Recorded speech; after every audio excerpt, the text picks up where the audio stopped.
What's the best matcha water temperature? In this video, we're going to find out. We'll be testing 4 different matcha water temperatures to see which one works best when it comes to taste, consistency, and overall experience. You shouldn't use water that's too cold or too hot for matcha, and by the end of this video, you'll learn why. But first, why does matcha water temperature matter? When you're brewing other types of Japanese green teas like sencha, temperature really matters because it determines what is extracted from the leaves and what ends up in your cup. Matcha is made from powdered green tea leaves mixed directly into water. So you are still drinking the entire leaf no matter what temperature you use. So why does it matter? Well, matcha is not just suspended powder in water, but it also brews like a normal tea, and hotter water will bring out more of the catechins, which are the bitter components of the tea. But I'm getting ahead of myself. I wanted to test this concept out, so I set aside 3 different glasses, each filled with 1 teaspoon of matcha. For this experiment, I'll be using the Henta matcha, a great Saimidori matcha from Mr. Henta in Kirishima that's grown without the use of pesticides. If we get the temperature right, we should be able to produce a smooth,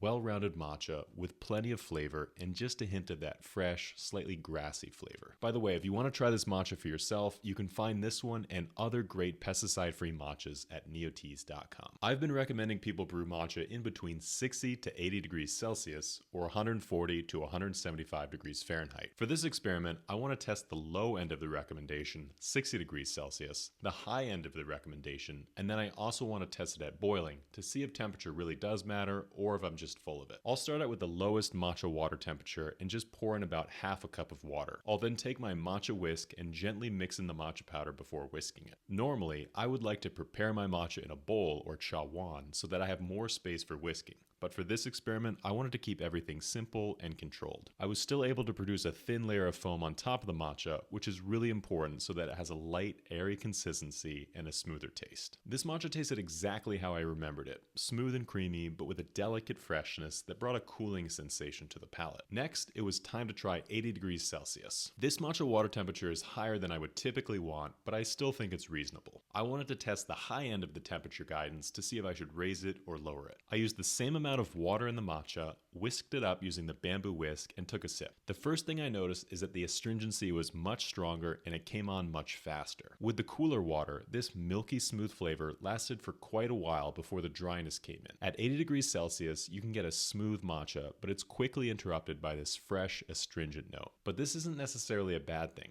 Some people like a little bit of freshness or astringency in their matcha, and they might prefer this temperature. I think I'll keep my matcha water temperature recommendation the way it is, between 60 and 80 degrees Celsius, depending on how smooth you want it to be. So the cooler the matcha water temperature, the better it tastes, right? Not exactly. Later on in this video, I'm going to show you why you don't want to use cold water for matcha. But first, I want to try the boiling water. So for the third test, I'll put the same amount of boiling water into the matcha, whisk it up, and then take a sip. I found that in this one, the bitterness completely takes over the flavor profile. Even though you can see the color of this matcha is super green, it tastes like a low quality matcha when you brew it with boiling water. The matcha is no longer smooth and nuanced in its flavor, it just tastes pretty dry and bitter. It's a real shame this matcha turned out so bitter because the Henta is actually a really good matcha and it's wasted with this boiling water. Hopefully after watching this video, you don't need to test it yourself. Save your matcha and just stick to a range between 60 to 80 degrees for your matcha water temperature. But why can't you just use colder water? I'll show you why in a second, but first, if you're enjoying this video so far, it would really mean a lot to us if you could give the video a like and subscribe to our channel so you can learn more about green tea every week. Now let's try that cold water. So for this, I'm going to make matcha in a bowl so you can see what's going on here. I'll be using 1 teaspoon of the Henta matcha and roughly the same amount of water, but it's slightly chilled. You may notice from the video, but the matcha is actually really difficult to mix into the cold water. I'm not sure exactly why this is, but for some reason I always have difficulty whisking matcha into cold water. I usually end up with clumps at the bottom and it's harder to make the foam. It took a lot of whisking, but I was able to finally whisk up a cold bowl of matcha. The flavor was much more diluted and watery, and the foam wasn't this nice dense foam that I was used to. To be fair, at least it didn't have any bitterness to it whatsoever. After trying the same technique with warm water, the matcha foamed up right away.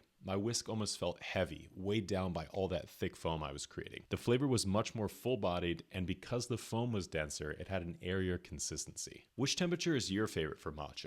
Let us know in the comments below. If you want to support the channel by trying some delicious pesticide-free matcha, please visit neoteas.com and check out some of our favorites. Not only do you get to try some great matcha tea, but it also supports all the work that we do and the farmers that we work with. Thank you all so much for watching. We'll see you next time.